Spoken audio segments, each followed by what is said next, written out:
ابھی آپ حضرات کے سامنے 11ویں پارے کی سورہ یونس کی آیت نمبر 71 اور 72 تلاوت کرنے کی سعادت عظمیٰ حاصل کی گئی۔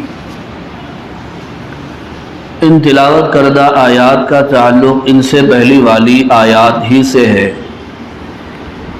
وہ اس طور پر کہ ان سے پہلی والی آیات میں حق تعالی شانہ اللہ جل جلالہ عما نوالہ نے قرآن مجید کی حقانیت اور دعوت الی القرآن کو بیان فرمایا تھا، نیز توحید کے دلائل بیان کیے گئے تھے اور شرک اور کفر کا رد کیا گیا تھا۔ اب اس کے بعد اللہ تبارک و تعالی یہاں سے مشرکین مکہ کو تنبیہ فرما رہے ہیں، سابقہ نافرمان قوموں کے حالات سنا کر کہ تم سے پہلے بھی تم سے زیادہ طاقتور قومیں گزری ہیں، لیکن جب وہ کفر اور شرک کی بیماری میں مبتلا ہوئے اور توحید و ایمان کو تسلیم نہیں کیا،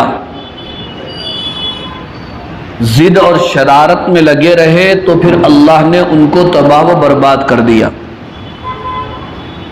لہذا اگر تم کو بھی انہی کی طرح اپنی دولت، قوت، طاقت، حکومت پر ناز ہے تو پھر اللہ کے لیے کوئی گرا اور مشکل نہیں ہے انہی کی طرح تم کو تباہ و برباد کر دینا۔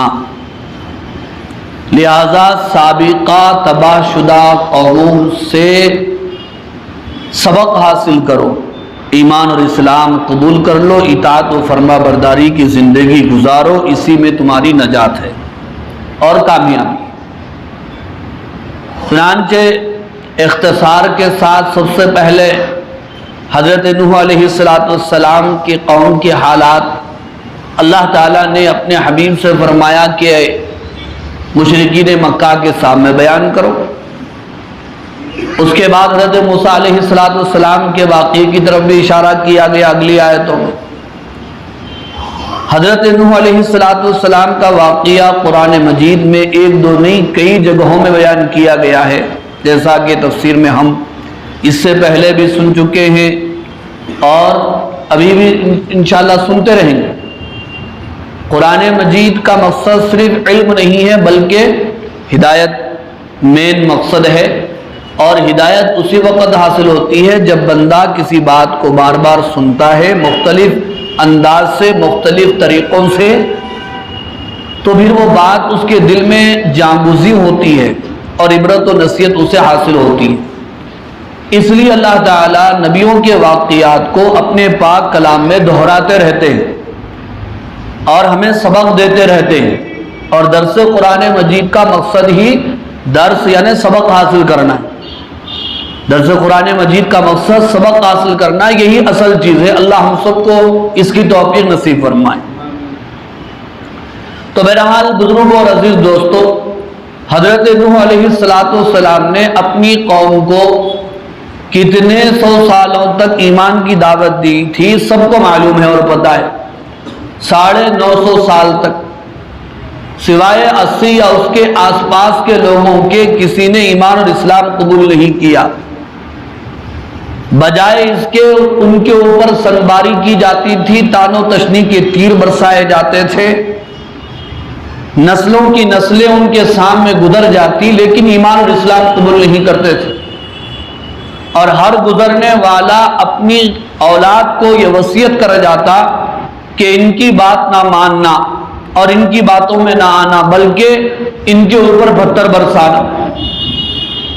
اور نوح علیہ السلام اپنی قوم کے لیے اللہ کے سامنے روتے اور گڑ گڑاتے تھے، فکر اور تڑپ کیا کرتے تھے۔ حضرت نوح علیہ السلام کے بارے میں مفسر نے فرمایا، آپ کا اصلی نام نوح نہیں ہے، یہ تو لقب ہے ان کا۔ اصلی نام 2-3 بیان کیے جاتے ہیں، ایک نام ان میں عبد الغفار بھی ہے۔ نوح نام کیوں پڑا؟ نوح کے معنی رونے کے آتے ہیں، سورہ نوح 29ویں بارے میں موجود ہے۔ اپنی قوم کے لیے روتے تھے، گڑ گڑاتے تھے، اللہ سے فریاد کرتے تھے، اسی لیے ان کا نام نوح پڑ گیا، ورنہ اصلی نام تو عبد الغفار ہے۔ بعض مفسرین نے دوسرے نام بھی ذکر کیے۔ اتنے 100 سالوں کی محنت کے بعد جب قوم نے ایمان اور اسلام قبول نہیں کیا، بلا آخر حضرت نوح علیہ السلام نے خود اپنی قوم کی تباہی کی دعا مانگی، رب لا تذر علی الارض من الکافرین دیارا انک ان تذرهم یضل عبادک ولا یلدوا الا فاجرا کفارا۔ اے اللہ روئے زمین پر آپ کسی کافر کو مت چھوڑیے، اس لیے میں دیکھ رہا ہوں کہ صدیوں کے صدیاں بیت رہی ہیں اور آنے والی نسلیں وہی نافرمان پیدا ہو رہی ہیں۔ اب میرا تجربہ یہ ہے کہ ایسے ہی پیدا ہوتے رہیں گے، اب ان کو صاف کر دیجیے، آپ ان کو تباہ کر دیجیے۔ اللہ نے نوح علیہ السلام کو کشتی بنانے کا حکم دیا، وہ کشتی بنائے، قوم نے اس کشتی کا بھی مذاق اڑایا۔ جب حضرت نوح علیہ السلام کے پاس سے گزرتے تھے، نوح علیہ السلام کو کشتی بناتے دیکھتے تھے تو کہتے تھے کہ بھائی یہ بڑھئی آپ کب سے بن گئے، آپ نجار کب سے ہو گئے؟ یہاں تک کہ کشتی جب بن گئی تو آپ جانتے ہیں کشتی میں انہوں نے غلاظت بھی کر دیا تھا، اللہ نے ان کی غلاظت کو انہیں سے صاف کروایا۔ پھر طوفان آیا، طوفان میں پوری قوم تباہ و برباد ہو گئی سوائے اس کے جو کشتی میں سوار تھے، یہاں تک کہ نوح علیہ السلام کا بیٹا بھی کافروں کے ساتھ تھا، وہ بھی چلا گیا۔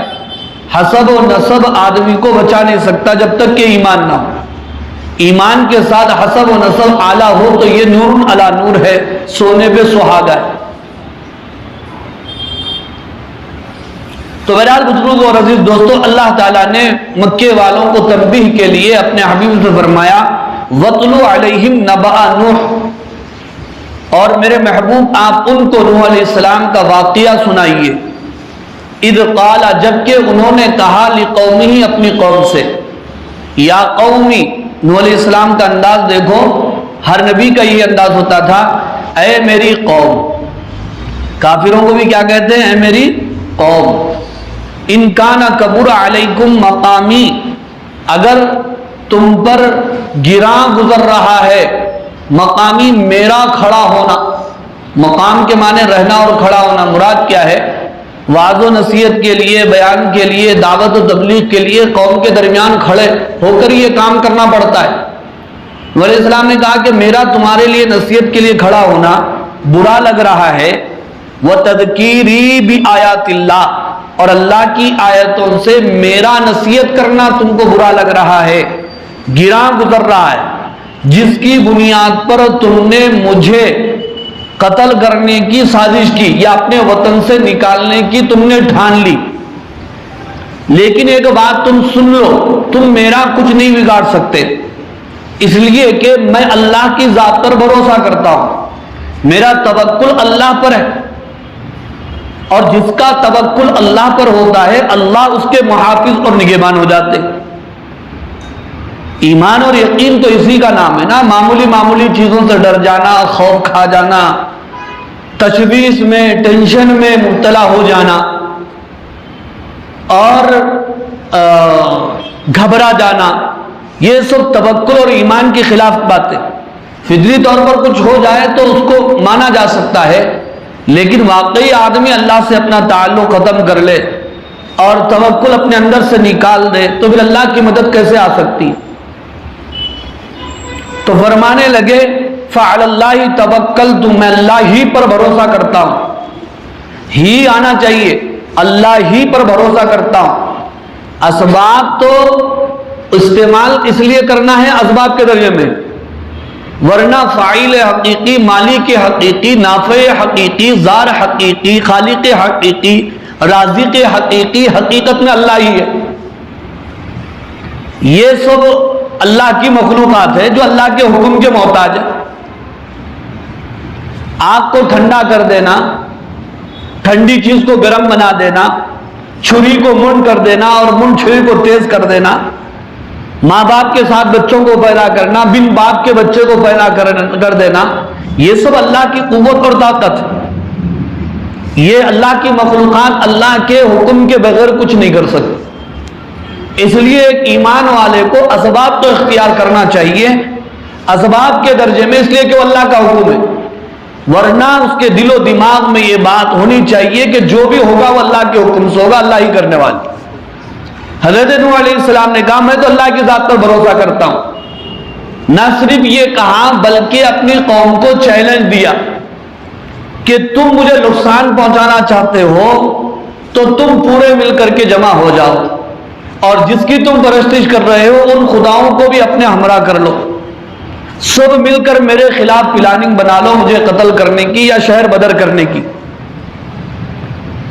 اور مجھے تم ٹائم بھی مت دو اپنی حفاظت کے لیے کوئی چیز کرنے کی، تو بھی تم کچھ نہیں کر سکتے، وہی ہوگا جو اللہ چاہے۔ نبی تو نبی ہوتے ہیں، نبی کا ایمان کہاں اور ہمارا ایمان کہاں؟ لیکن نبیوں کے واقعات سے ہم گنہگاروں کو سبق ملتا ہے، 100% نہیں تو کم از کم اس میں کچھ نہ کچھ ہونا چاہیے، اس کی بو تو محسوس ہونی چاہیے اپنے اندر، ورنہ آج ایمان نام کی چیز کہاں ہے؟ نام تو عبداللہ ہے لیکن اللہ پر بھروسہ نہیں، عبد الرحمن نام ہے لیکن رحمان کے اوپر یقین نہیں،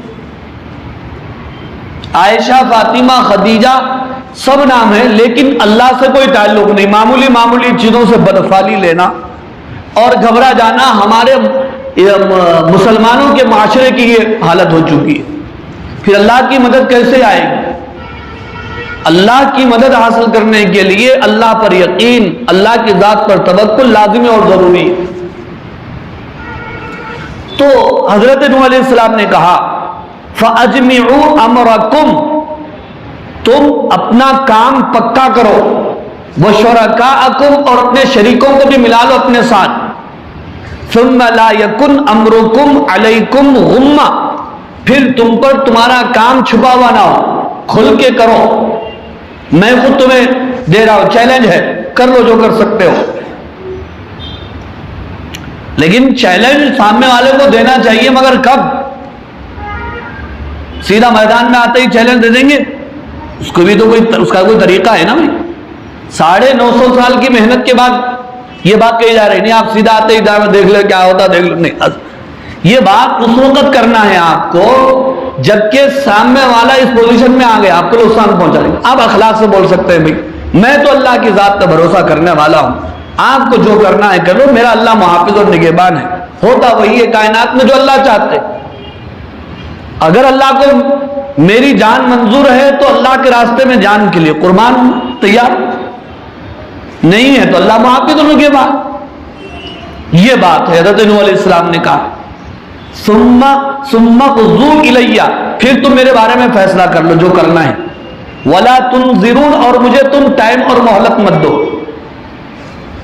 یہ بات کہنے کے بعد حضرت نوح علیہ السلام نے اپنی قوم سے بھی کہا ذرا سوچو تو صحیح، میں تم کو ایمان کی، توحید کی، اللہ کی طرف آنے کی دعوت دے رہا ہوں، اپنا وقت نکال کر کے اس کے اوپر میں تم سے کیا مزدوری مانگ رہا ہوں؟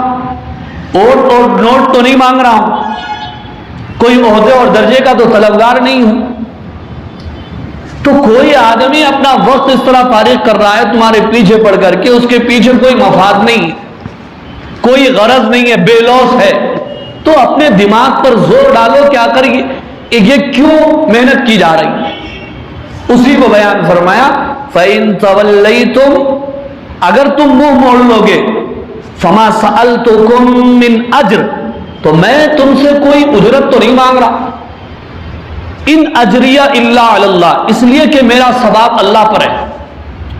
ہاں ہے مفاد لیکن وہ کس سے؟ آخرت، اللہ سے، اللہ کی ذات سے میں امیدوار ہوں، تم سے تو کوئی کسی چیز کا طلبگار نہیں ہوں میں۔ اور ہر داعی کو ایسا ہی ہونا چاہیے، صرف للہ فی اللہ دین کی دعوت دے، دین کا کام کرے تو اس کی دعوت میں اثر ہوتا ہے۔ جہاں اغراض و مقاصد اور چیزیں شامل ہو جاتی ہیں وہاں سے اثرات ختم ہو جاتے ہیں۔ وَأُمِرْتُ أَنْ أَكُونَ مِنَ الْمُسْلِمِينَ، اور مجھے تو یہ حکم دیا گیا ہے کہ میں مسلمانوں میں، فرما برداروں میں سے ہو جاؤں۔ مطلب یہ ہے میں دعوت دے کر کے غرور اور تکبر کا بھی شکار نہیں ہوں کہ چلو بھائی میں تم سے اچھا ہوں، ایسی کوئی بات نہیں ہے۔ میں اگر کلمہ پڑھ لیا تو اس کا فائدہ میرے لیے، آپ کلمہ پڑھ لیں گے تو اس کا فائدہ آپ کے لیے۔ دیکھیے اسلام میں کتنی سیدھی سیدھی باتیں کہ زور زبردستی نہیں، سیدھی اور صاف بات ہے، سچی بات، اور یہی وہ چیز ہے جو لوگوں کو اسلام کی طرف کھینچ کر لاتی ہے اور کشش کا ذریعہ ہے۔